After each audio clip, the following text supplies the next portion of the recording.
ISO का 5वां स्थापना दिवस मनाया गया, कितना उत्साह देखने को मिला? आप सब मौजूद थे वहाँ, हजारों की संख्या में स्टूडेंट था। 5वां हमारा स्थापना दिवस था। इससे पहले हमारी पार्टी का इंशो हुआ करती, वो भी एक संगठन था, लेकिन उस संगठन को तो लोगों ने पहले दिन से बेईमानी के साथ अपनी रजिस्ट्रेशन करा रखी थी। नीयत तो उसी वक्त उनकी खराब थी, तभी उन्होंने इस तरह के काम किए थे। लेकिन हमने नए सिरे से फिर युवा के संगठन को, इसको स्टूडेंट्स के संगठन को बनाने का काम किया, और आज हजारों की संख्या में स्टूडेंट आए हुए थे। सबसे बड़ी बात ये थी कि सारे बहुत ही डिसिप्लिन्ड थे, कोई फजूल की बातें नहीं थी किसी भी तरह।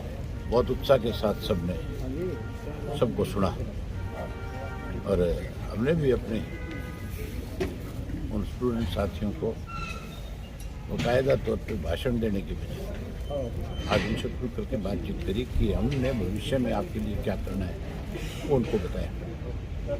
हैरानी की बात है, आज लिटरेसी रेट जो है हमारा, वो पिछड़ता जा रहा है, जबकि हम दिल्ली के चारों तरफ हैं।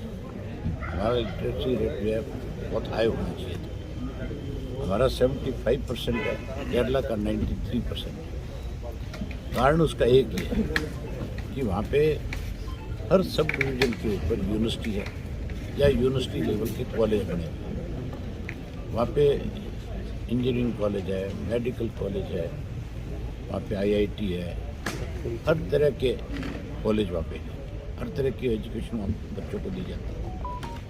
हमारे यहाँ पे तो हर साल कहते तो ये हैं कि एजुकेशन फ्री दे रहे हैं, लेकिन फीस हर साल बढ़ा दी जाती है। PhD के स्टूडेंट की फीस हर साल 2 गुना कर दी जाती है। हमारे यहाँ MBA का कोई स्टूडेंट है, कोई IIT का स्टूडेंट है, कोई आपके डॉक्टर बनना चाह रहे हैं, MBBS का है, उनकी फीस में सालाना बहुत वृद्धि हो रही है, बहुत ज़्यादा बढ़ रही है। हमारा एक फैसला है कि हमारी सरकार बनने के बाद हम हरियाणा के हर बच्चे को मुफ्त में एजुकेशन देंगे, चाहे वो किसी भी तरह की एजुकेशन। आप एक और नई बड़ी बीमारी इन्होंने कर दी, नया एजुकेशन सिस्टम लागू कर दिया हरियाणा में। आर्ट्स वाले बच्चे को ये कहते हैं कि आप एक साइंस का सब्जेक्ट लो, अगर उसका इंटरेस्ट साइंस में होता तो फिर आर्ट्स में एडमिशन नहीं लेता, नॉन मेडिकल लेता है, फिर तो नॉन मेडिकल लेता है। अब बच्चे का कहाँ किस एजुकेशन में इंटरेस्ट है वो बच्चा तय करेगा, ना कि उसके साथ आप किसी तरह की ज़बरदस्ती करो। इससे एजुकेशन का जो है स्टैंडर्ड भी कम हो रहा है, और उसके साथ साथ स्टैंडर्ड के साथ साथ दूसरी चीज़ ये है कि जिसका जहाँ मन है उसको उसमें दिक्कत आनी शुरू है।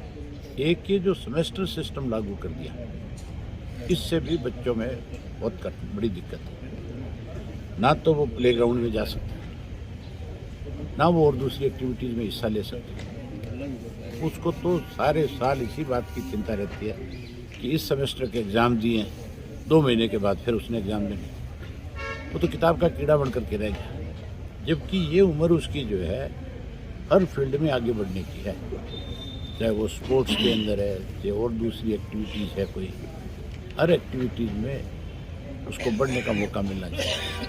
हम ये सारी प्रथाएं ख़त्म करेंगे, पुराना सिस्टम लागू करेंगे, एजुकेशन का सालाना एक एग्ज़ाम होगा, उसके बीच में उसकी अटेंडेंस कंपल्सरी कर देंगे कि भी इतनी अटेंडेंस ज़रूर होनी चाहिए, ताकि बच्चे का ध्यान पढ़ाई में भी रहे, खेल में भी रहे, पढ़ाई में भी रहे, अन्य एक्टिविटीज़ में भी वो हिस्सा ले, उसकी ग्रोथ बहुत अच्छी हो, वो भविष्य में और अच्छे से आगे बढ़ सके।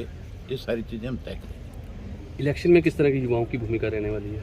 हमने पहले से तय कर रखा है 50% युवाओं को टिकट देंगे, जिसमें आप मान के चलो बहुत सारे स्टूडेंट भी ऐसे हैं जो आज PhD कर रहे हो, जिनकी उम्र 25 साल के आसपास होगी, हम उनको भी आगे लेकर के आएंगे। जब तक इन बच्चों को आगे नहीं करोगे आप, तब तक देश आगे नहीं बढ़ सकता। बात की जाए तो अब जो बर्निंग इशू है किसान आंदोलन, दिल्ली और अम्बाला और जींद में काफ़ी जो लाठीचार्ज किसानों पर हुआ, किस तरह के हालात दिखते हैं? सरकार को इनकी बात को मान लेना चाहिए। पहले इनके साथ वायदा किया था, उस वायदे को पूरा करना चाहिए।